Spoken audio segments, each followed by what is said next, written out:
Big boss హౌస్‌లో ఎప్పుడేం జరుగుతుందనేది ఊహించడం చాలా కష్టంగా ఉంది. ఇందులో భాగంగానే మొత్తానికి 10వ వారం ఎలిమినేషన్‌లో డబుల్ ఎలిమినేషన్‌లో భాగంగా గౌరవ్ బిగ్ బాస్ హౌస్ నుంచి తన ప్రయాణాన్ని ముగించేసుకొని బయటకొచ్చేసాడు. ఇక బయటకొచ్చిన ప్రతి ఒక్క కంటెస్టెంటు బిగ్ బాస్ బజ్‌లో పాల్గొంటారు. ఇక ఈ షోకి శివాజీ తనదైన శైలిలో ప్రశ్నల వర్షం కురిపించాడనే చెప్పుకోవాలి గౌరవ్ అయితే.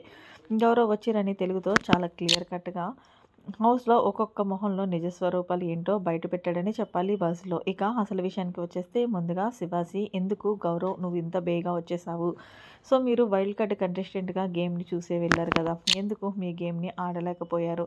మీ సత్తాని ఎందుకు చూపించలేకపోయారు? అంటూ అడగడంతో వెంటనే గౌరవ్ నేను గేమ్స్ ఆడాను సార్. కానీ నన్ను ఎందుకు బిగ్ బాస్ నుంచి బయటకి తీసుకొచ్చారో నాకైతే అర్థం కావట్లేదు.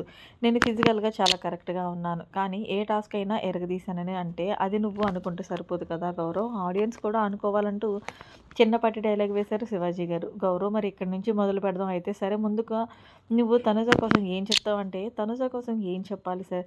ఆ అమ్మాయి ఊసరవెల్లి లాంటిది. సమయానుసారంగా రంగులు మారుస్తూ ఉంటుంది. టాస్కుల పరంగా బాగా ఆడినప్పటికీ కూడా ఆమె ఎలాంటిది అంటే గనక ఆమెకి ఎవరికన్నా సపోర్ట్ చేస్తేనే ఆమె హ్యాపీగా ఉంటుంది. ఒకవేళ ఆమెకి ఎవరైనా సపోర్ట్ చేయలేదనుకో మన మీద గ్రజ్ పెట్టుకుంటుంది. ఆమె నా దృష్టిలో ఒక విధంగా సెల్ఫిష్ అంటూ మొత్తానికి బిగ్ బాస్ బజ్‌లో సంచలన వ్యాఖ్యలైతే చేశాడు గౌరవ్. ఇందులో భాగంగా శివాజీ కలగచేసుకొని అదేంటి నువ్వు స్టేజ్ మీద తనుజ కోసం అంత మంచిగా మాట్లాడి ఇక్కడ ఎలా మాట్లాడుతున్నావు అంటే నేను బస్‌కొచ్చే ముందు కొన్ని వీడియోలు చూశాను. సో, అందుకే నా ఒపీనియన్ మారింది. ఏదేమైనా సరే తనుజ చాలా అంటే చాలా ఇంటెలిజెంట్. హౌస్‌లో ఉన్న వాళ్ళని మోసం చేస్తుంది అంటూ సంచలన వ్యాఖ్యలైతే మాట్లాడాడు.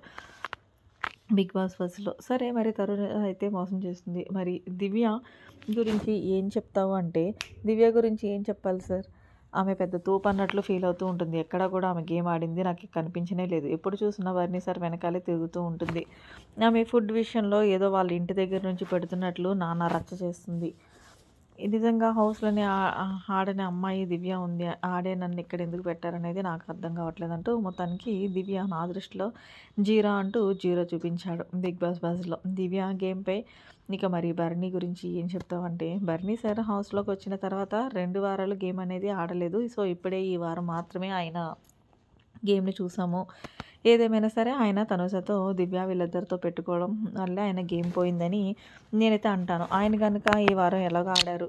అలాగే ఆడితే బావుంటుంది అంటూ బర్నీ కోసం కొంచెం మంచిగానే మాట్లాడాడు. మరి ఇమాన్యుయల్ గురించి ఏం చెప్తావంటే, ఇమాన్యుయల్ ఒక నక్క లాంటి వాడు. ఎందుకు అంటే గనక నక్క ఎలాగా అయితే మొత్తం నాటకాలు ఆడుతుందో అనే నాటకాలు ఆడతాడు. ఏదైతే నాకొచ్చిన బ్లెస్సింగ్స్ పవర్ ఉందో నాకు చెప్పకుండా తను సెల్ఫిష్‌గా యూజ్ చేసుకున్నాడు.